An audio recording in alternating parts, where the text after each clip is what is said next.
Senator ma Nairobi Edwin Sifuna oyango nobiro golo chung' mare ewi ng'wech mar laro konten piny Kenya e yiero mabiro bang' romo gi johera mag Linda Mwananchi e kauntis duto 47. Sifuna wacho ni wach mar laro konten piny e yiero maduong' mabiro en bura mibiro ng'adi gi jotelo duto mag Linda Mwananchi. Kata kamano oikore mar kawo ting'no po nono ni jopiny omiye. Kaka jafwambo marwa mar siasa Chris Owino leronwa, Sifuna bende ne olero ni nitie chenro mar chako duond bura margi e chwalo ajenda margi. Kuom thuolo mar dweche bura, sulwe mar Edwin Sifuna osebedo karieny e pacho kae. Sifuna kod jotelo mamoko mag Linda Mwananchi osebedo kaluoro gwenge ma pacho kae kendo yudo rwak masironyo kowuok kuom jopiny. Okang' makamano oseweyo jopiny kaachiel kod jonon siasa ka gwonyo wiyegi ewi lemo ma Edwin Sifuna gawo e yiero mar 2027. Moko kuom josiasa kod johera mag Linda Mwananchi osebedo kadhiro Edwin Sifuna mondo lar tend piny e yiero mabiro e kinde romo mag siasa. Kata kamano, Sifuna ne oyango ni pok ong'ado bura ewi kwayo makamano. The way that decisions are made in Linda Mwananchi are very collegiate. And I wouldn't just be able to do it if I was alone. In fact, Yvonne, I have gotten to this place where we are in this conversation because of all the support that we've gotten from young people, from those online, from the, the bunges. They've been pushing this movement. And one of the things that we will not do is to make unilateral decisions. If those people, that's why you see me in every rally, I tell them, you guys are saying we should go and do this. Let that not be a day when I turn back and I don't find you there.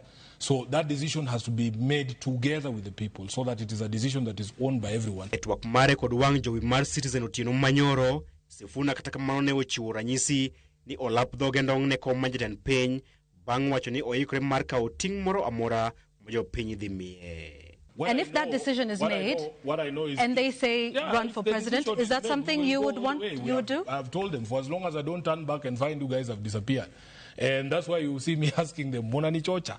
Diboto ya gazeti? Then they say no. So let's see, because we have a lot of work to do in order to have a viable candidature, in order to have a viable campaign. But I am not one to run away. You know that. You've known me all these years. There's no day a responsibility will be placed to me or a call will be made to me and then I run away. We have to answer the call of the country. We have to answer the call of our generation. Ne oyango ni riwruok mar Linda Mwananchi chano loso duond bura mar siasa kendo golo jochung' mar tend piny bang' kawo pach joher magi e pacho kae mangima. So forth. So our responsibility actually, and as we transition into August and the election period proper, is to get structures, is to get structured and organized so that everybody can know how to plug in. Because as it is right now, Linda Mwananchi still remains just a movement of the people, and people would want to know the sort of structure that it will take and how they can plug in if they wanted to be volunteers, if they wanted to donate, if they wanted to run. I think that is the period that we're getting into, and you will see a lot of movement to other direction in the coming months. Sifuna bende ne oweyo dhoot thuolo mar loso riwruok mar siasa kod ogwai mar DCP Rigathi Gachagua e okenge mar golo William Ruto e loch kendo kelo lokruok pacho kae. Would you work with Rigathi Gachagua? We will work with everyone who believes in these things. We will work with everyone who believes that William Ruto does not deserve an extra day in office.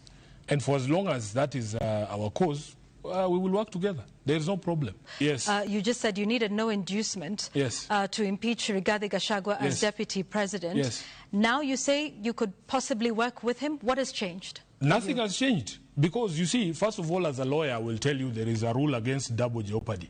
So he paid for his mistakes. He was impeached. What else do you want me to do? Beat him.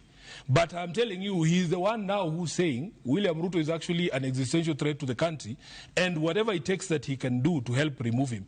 And by the way, there's a curious thing that he says, that he feels largely responsible for William Ruto becoming president, and that therefore he has a greater responsibility in removing him.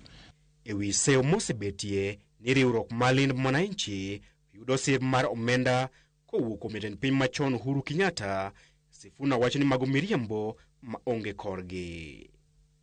Is former President Uhuru Kenyatta funding your campaign? No, he's not. Have you spoken to him? I speak to him because he's the party leader of Azimio. I do speak to Uhuru. Yeah, and he's a friend to, was a friend to the late Prime Minister, Raila Odinga. So when you run into him, you talk to him. You will avoid him. So he's not funded? No, he's not.